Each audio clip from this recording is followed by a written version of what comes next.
Plusieurs me diront en ce jour-là, « Seigneur, Seigneur, n'avons-nous pas prophétisé par ton nom? N'avons-nous pas chassé des démons par ton nom? Et n'avons-nous pas fait beaucoup de miracles par ton nom? » Alors je leur dirai ouvertement, « Je ne vous ai jamais connu. Retirez-vous de moi, vous qui commettez l'iniquité.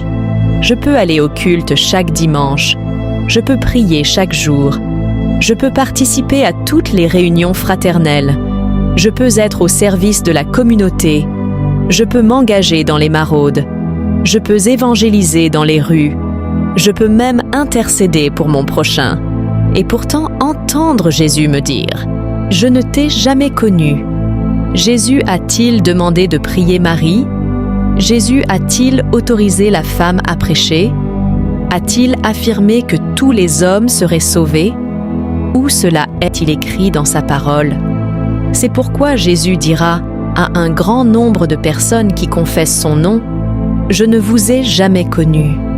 Quels sont alors ceux que Jésus reconnaît comme ses disciples? Ceux qui plaident coupables devant le Seigneur parce qu'ils reconnaissent leur état misérable.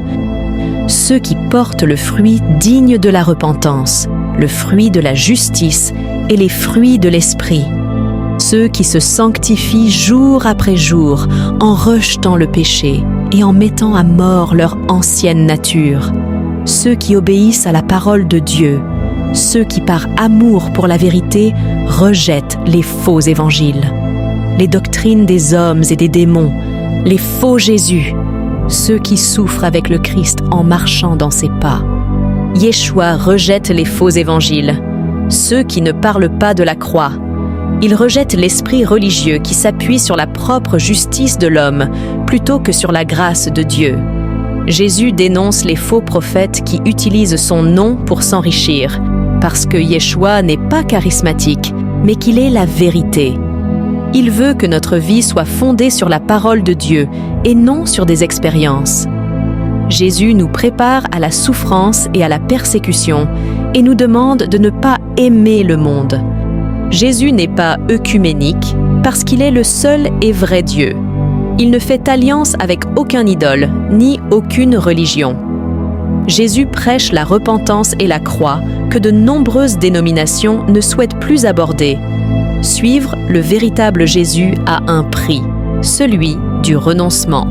Et alors seulement, nous entendrons nous dire « Viens, bon et fidèle serviteur, rentre dans la joie de ton Maître. » Suivre Jésus, c'est renoncer à soi et porter notre croix comme lui. Beaucoup le savent, mais très peu l'acceptent. Et toi, de quel côté es-tu? Des religieux ou des tièdes? De ceux qui croient en un faux Jésus venu nous apporter une meilleure vie sur terre, ou des disciples qui acceptent de souffrir pour la gloire de son nom, qui gardent les yeux fixés sur le ciel sachant que leurs souffrances n'ont rien de comparable à la gloire à venir. Surtout, ne te trompe pas de camp.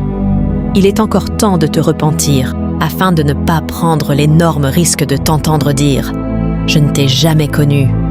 Écris en commentaire « Aie pitié de moi, Seigneur » et abonne-toi pour ne rien rater de nos prochaines publications. À très bientôt.